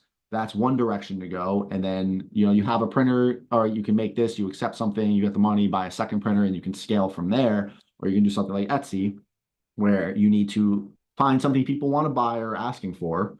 And how do you hone in on that? Do you start trying to do popular things? One local thing I know people do, and like if you live in an area that has like Facebook groups, marketplace groups where you see what people are looking for. That's something my sister was actually kind of working on. Like, oh, post in local groups, local craft groups, things like that. What are people wanting? What are people looking? And hey, who can recommend this, this, this? See what the repeats are. But Etsy is a good place to kind of browse and shop around and see, all right, I could make that, but then you have to ask yourself, well, can I make it better so I can charge the same or more? Or can I make it the same and make it cheaper? And it can run away from you very quickly if you already don't have a niche to focus on, because you can buy a printer and start a 3D printing business. Yep. So can literally everybody else. And it got So way it's easier when Bamboo hit that market. I see on the Bamboo Mart Facebook groups now, people are selling fleets of printers because they went in, got a couple good contracts, pumped them out, made the money, and they don't want the printers anymore. And it's like you're selling somebody was just recently selling like 30 or 40 P1Ss because they What was just the had a price print on it? farm. Do you remember? No, it was Okay. for, I think they said they had bought them to make stuff for a golf course. And once they were done prototyping and making everything, they were like, oh, we don't need these anymore. And it was just a whole farm. I'm seeing P1Ps and P1Ss pop up sub $500. So P1P is like $350 locally. And and see, I always wonder, is this a business that is moving around different machines? Is this a user that bought it that couldn't figure it out or found out they don't like it? Is it a pissed off parent that's selling it for pennies on the dollar because the kid upset them? Like, what are all the reasons that these? Because like my area had almost no 3D printing. We're seeing a lot of consumers buying 3D printers to do it themselves. Personally, I think Etsy is a wasteland. Etsy is a great way to lose your ass. In Yep, my opinion, find nightmare. a niche that you know well, one that you know really well. You a car guy? You a Honda guy? Make parts for the Oh, Honda no. guys. Are Tell you you what, I are have you into ideas. cosplay? Make it just for the one cosplay that you know everything about. So as soon as somebody tests you, you got them. Don't try to Yeah. be the one person for everything. You're gonna fail at it, most likely. You want whoever's watching, I don't know, Naughty Shepherd, if you're if There, there. here's some advice for free. Go to our old car forums, JDM car forums. You go to the R34s, you go to the RX7s, you go to the Make Supras, parts you for the go to old the cars, baby. Evo 6s and below, you go to GC8 Subarus, you go to those forums, and you go to the for sale, the wanteds, I and forget you're a car guy. And so you go there and you start looking around. No, R34 owners aren't looking for RB26 engines. They have the engines. The RX7 owners don't need more stuff for the engines, the 13Bs. drift taxes, the imports. Those are the fine things. Yep. The things in the Mark II Toyota Chasers, the RX7s, the R33s, 34s are plastics. The trim panels around the radios, the door handles, the poles, the clips around the vents. The engines You need a 3D last scanner years. for this, by the way. You go and you start sourcing. There's a dash kit for a Toyota Mark II Toyota Chaser. And I know my buddy had to pay about $300 or $400 for just this plastic bezel that's it. You go, you spend the money, you buy one, it's gonna hurt, but then you 3D scan it, and then you start selling those cheaper and better plastics and PETGs or nylon, Just do something it in that better can plastics. just do. That's Yeah. it. Yep. Those are the old car guys, old muscle cars. Those are the things people want and need because a machine shop can reproduce an RB. I mean, you can get all the good stuff, the wheels, the tires, the suspension, the kits, but it's those little pieces that people you can't touch them. They're broken. And when people do have them, they do find them and do reproduce them. They can charge an arm and a leg for it. Um, hold on Let one me. sec. I'm gonna grab a part. I'm gonna grab a car part right now because the client recently called me about it. Uh, I'll show it off. This is to a 1960s era El Camino. This piece of garbage plastic that is made of God knows what it is the door lock mechanism. So it goes from the poppet in the door lock to the actual door lock. That's what this is. And these get obliterated over the years.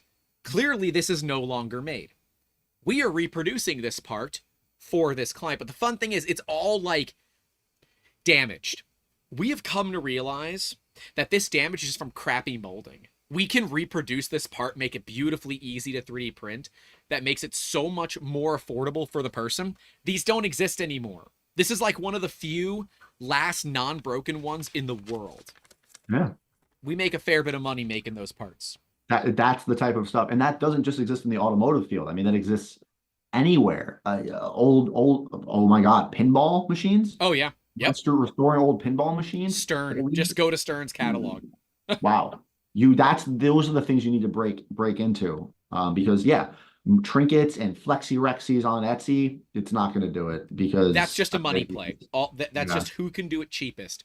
Like you see everyone printing out the flexi dragons, and you'll notice the really cheap ones are not coming from the United States, and it's because the labor is so expensive here.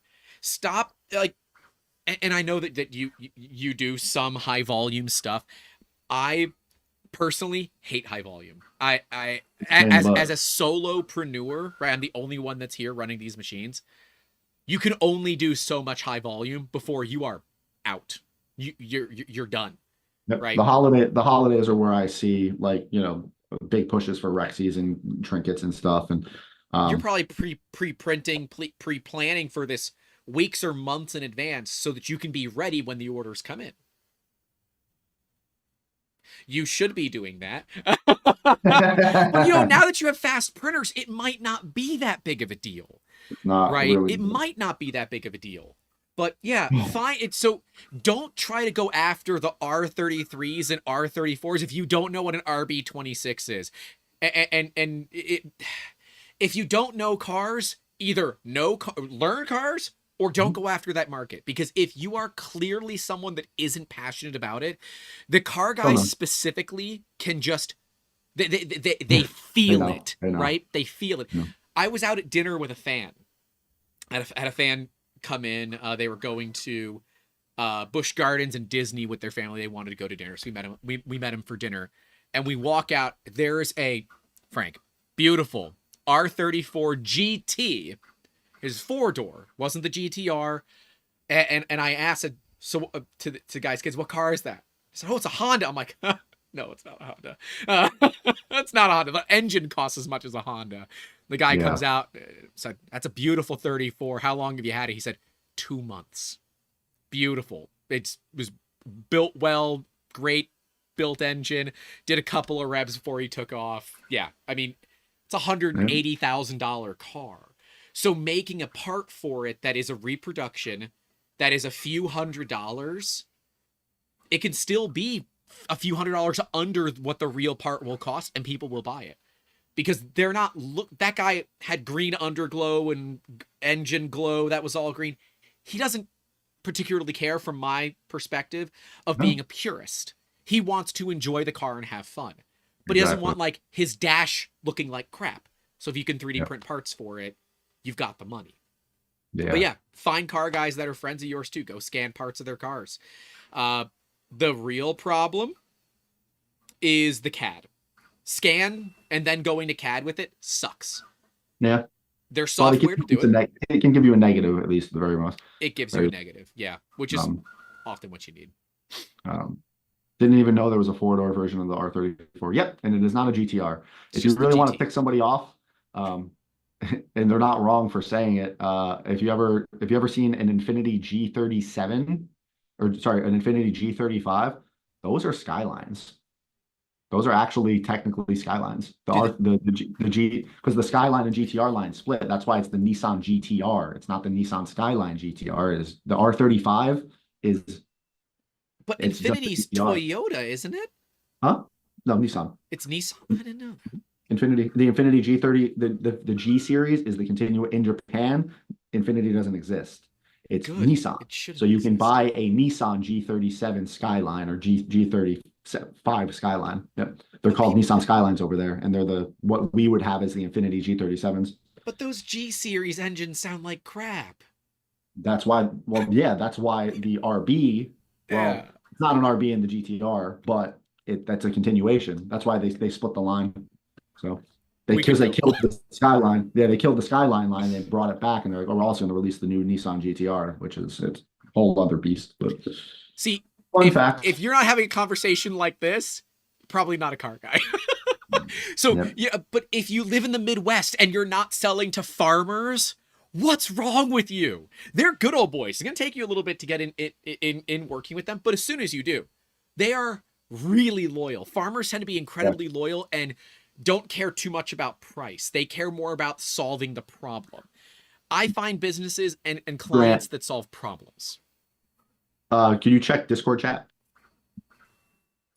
But yeah, it's definitely tricky to you should look for something you're already familiar with. If you work in the medical fields, if you work hospitals, you work something like that, you could definitely start to, hey, what could make this better? What could work here? Yep. Or you could land one DoD contract and retire your whole family. So, I mean that's true. yeah. Frank, I know that we have to call this one relatively soon. Um, what is there any like little things that you can give us of what's coming up in the world of Frankly Built? Uh, I have a really cool secret cosplay and work that'll be hopefully if I September 17th. After that, I really want to try Do3D. I might have pinned them to armor some new armor for me. And it involves Doctor Doom. So we'll see. I'm excited about that. So you really And are just a more buff version of Tony Stark. Got it. trying to be. Yeah. So we'll but no, I definitely am I'm gearing up for a new suit, a new armor suit.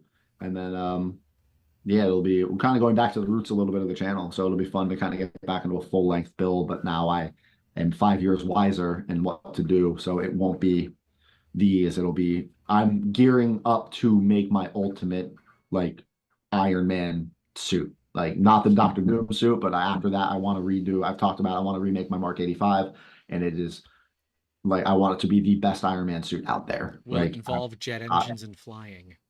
potentially it'll fly once if I jump out of the plane. But I have a lot in the pipeline. It's just getting things settled and organized and just You yeah, know, taking my time. I have contacts that make like wingsuits and stuff.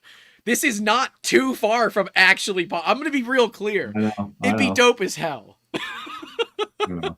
I have Heat Industries and some of the like the jetpack companies that like Hacksmith has gone and done stuff with. I have some contacts too in terms of, but like no, I want to redo the whole suit, and it'll be fun. I have a lot of cool stuff on the pipeline that I think will it's going to be exciting. So I just got to balance and find the time to do it all.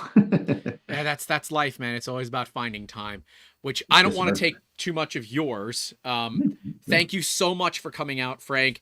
It is great to celebrate 100 and now 200 with you. So seriously, dude, thank you so much for doing this, and thank you Oh, for no problem. dropping some knowledge bombs on the community, talking content, talking cosplay. If the folks don't know where the heck to find you, where the heck can they find you? Somewhere in North Carolina. No, I'm kidding. Well, Uh, there's that. I am frankly built on everything. YouTube, Instagram, TikTok, Facebook, X, Twitter. So yeah, and if you guys want to learn my side of 3D printing and props and cosplay and all that, come check it out. We have a good time.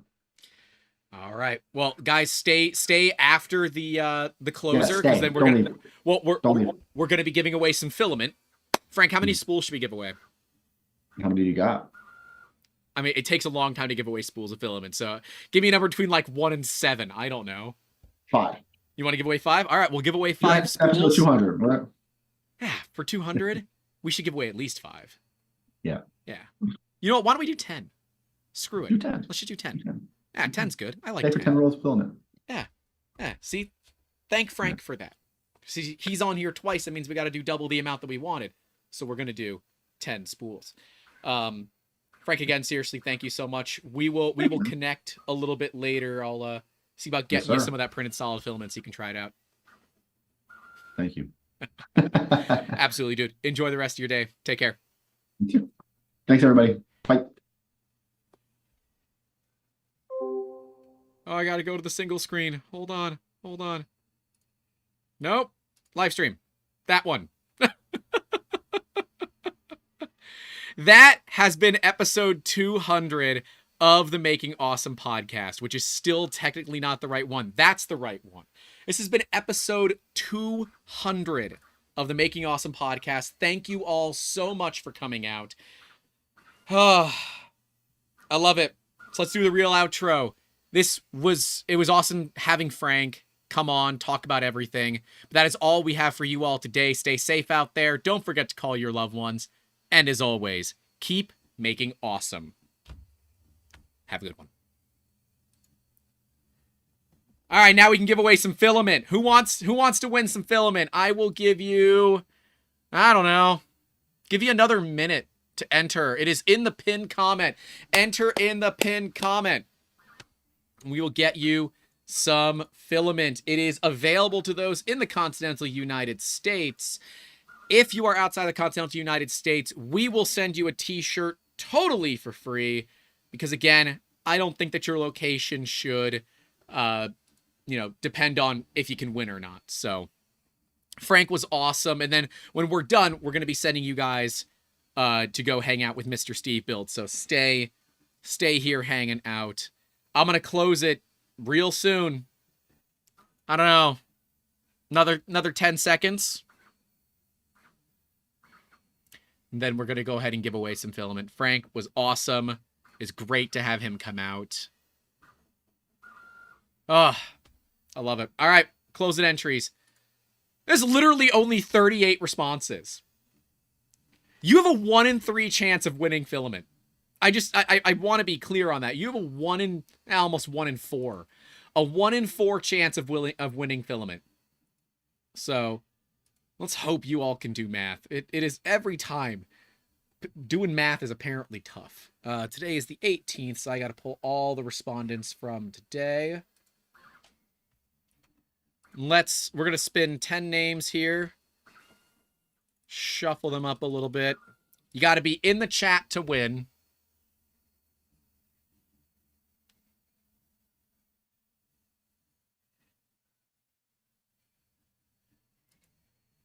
Am I allowed to just, give it to a mod? Yeah, all right. Mad Cat, you win another spool. I know you're there. I've been seeing you the whole chat. So, Mad Cat, you win another spool. All right, let's see who's next. Looks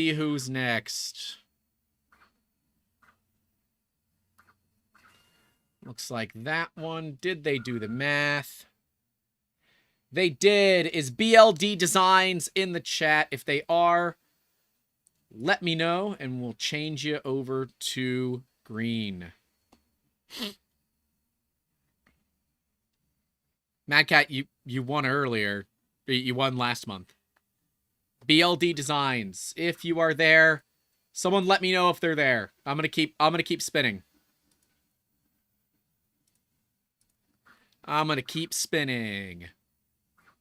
Technically, your chance to win gets better because every time we spin, we take it out. So let me make sure. I need to make sure that this name is correct because they gave 2 different names. I want to make sure that that is correct. I don't know what name they've used, and I don't want to accidentally. Okay, oh, it is the exact same. Okay, so Shannon, you win. I saw that there was a parentheses with another name, so I'm like, I don't know which name I'm supposed to use. You used both, so we're good. BLD got it. Awesome. All right, so BLD, you go to green. Winners, please contact me via Discord or Twitter DM, and I will get you that filament here shortly. Let's go ahead and draw the next one. What was that? Was that 3 already? I think that was 3. Yeah, I can see that there was 3. Okay. All right, let me check this one. Let me check this one. I have to check to make sure the people did the math right. That's always the hard part, is making sure you did the dang math right. Dragon Guild. Dragon Guild, you have won a roll of filament from Printed Solid. Let's see who else we got. Right? You did the math right. Yes, you did. Okay. Sometimes people don't do the math right. Ooh, that was a close one. All right. Let's see who we got.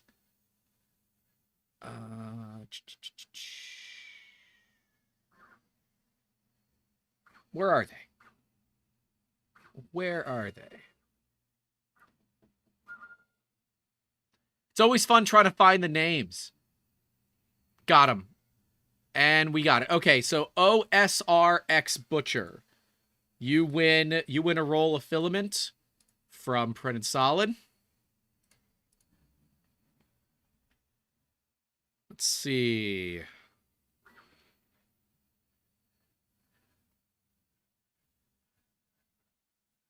Let's make sure.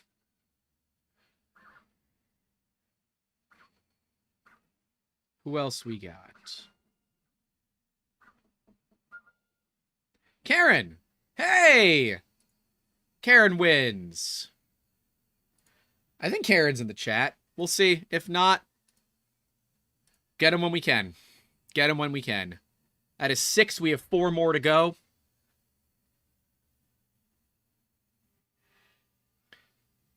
WT Cook 100. I saw you in the chat earlier, so I'm gonna mark you as green. So I saw you in there earlier. Let's do another one. Oh, it takes forever. I'm so sorry. Kenneth Davis. Kenneth Davis is a winner of some filament. 2 more, or 1 more, right? I think 1 or 2 more. Let me see. John Olson. John, I think John, did you win recently? When was the last time you won? Nope, you have not won this month. So you win a roll of filament. And hey, 1 more for good luck while we're at it.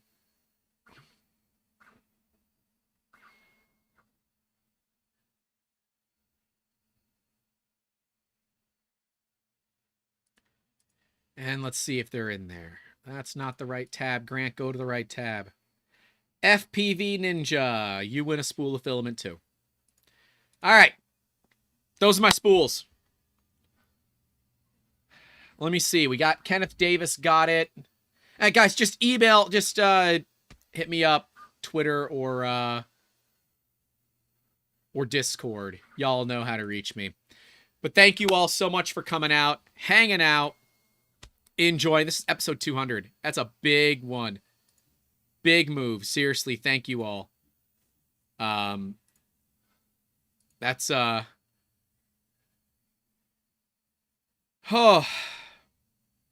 oh, John won polar filament. Ah, okay. That's right. That's right. Thank you all. Seriously, this is episode 200. It's technically not 4 years. 4 years comes very, very soon. 4 years comes very soon. But it technically hasn't happened yet. But we're going to have you go over, hang out with Mr. Steve Builds. He is working on a Magneto X, so go over, hang out with him. I will see you all later. Enjoy the rest of your weekend. Thank you again for 200 episodes. See you later.